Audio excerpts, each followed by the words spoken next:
Se eu lhe disser que muitas pessoas que acreditam ter gastrite provavelmente não têm gastrite, e que muitas pessoas que realmente têm gastrite nem sequer apresentam sintomas, pois é, e é exatamente sobre isso que eu quero conversar com você hoje. A palavra gastrite é usada de forma tão banalizada que acabou virando sinônimo de qualquer dor, queimação ou desconforto no andar superior do abdômen. Mas gastrite não é um sintoma, gastrite é um diagnóstico. Do ponto de vista médico, trata-se de um processo inflamatório da mucosa gástrica, que idealmente deve ser identificada por endoscopia e eventualmente confirmado por meio da análise histológica, ou seja, por meio de biópsias. Muitas pessoas apresentam gastrite verdadeira quando realizam biópsias do estômago e não sentem absolutamente nada. Ao mesmo tempo, muitos pacientes que sofrem com dor, queimação, estufamento e náuseas não apresentam gastrite quando investigados adequadamente. Isso acontece porque sintomas e gastrite não têm uma boa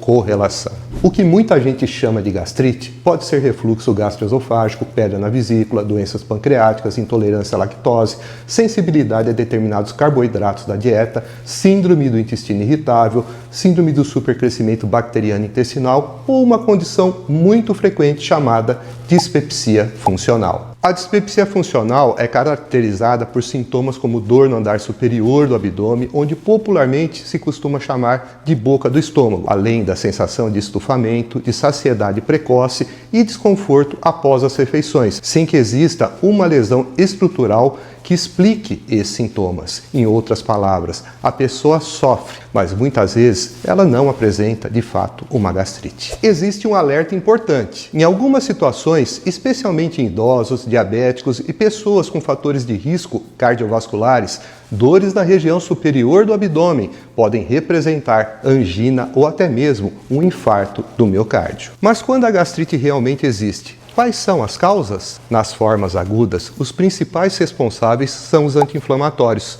a aspirina, os corticoides, o álcool e situações graves de estresse fisiológico, como as condições de um paciente que se encontra internado em um leito de UTI. Já nas formas crônicas, a principal causa é o Helicobacter pylori, uma bactéria reconhecida pela Organização Mundial de Saúde como um carcinógeno do grupo 1 para câncer gástrico. Hoje sabemos que a infecção pelo Helicobacter pylori deve ser encarada como uma doença infecciosa. Por isso, os principais consensos internacionais recomendam que os pacientes infectados sejam tratados, não apenas para aliviar sintomas, mas também para reduzir o risco de câncer gástrico. E quanto à alimentação, aqui existe uma informação que surpreende muita gente. A evidência científica mais sólida, mais robusta para a piora da gastrite existe para o álcool, que pode causar lesão direta da mucosa gástrica. Já alimentos como café, chá preto, chá mate, chocolate, refrigerantes, frutas cítricas, alimentos gordurosos e comidas apimentadas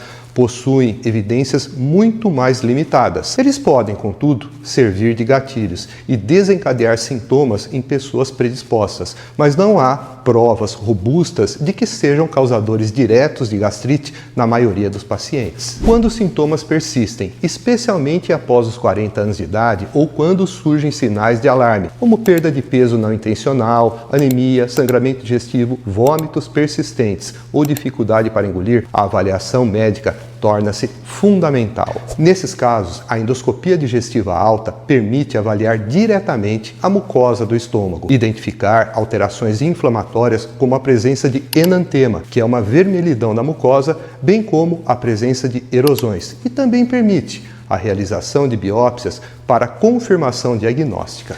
Por isso, eu quero que você se lembre de uma frase: nem toda gastrite causa sintomas e nem todo sintoma é gastrite. Dar o nome correto ao problema é o primeiro passo para encontrar o tratamento correto. Compartilhe esse vídeo com aquela pessoa que vive dizendo que tem gastrite sem nunca ter investigado a verdadeira causa dos sintomas. E se você quiser saber um pouco mais sobre a minha formação e sobre onde me encontrar para fazer o seu exame de endoscopia e de colonoscopia, fique comigo até o final desse vídeo. Que Deus o abençoe.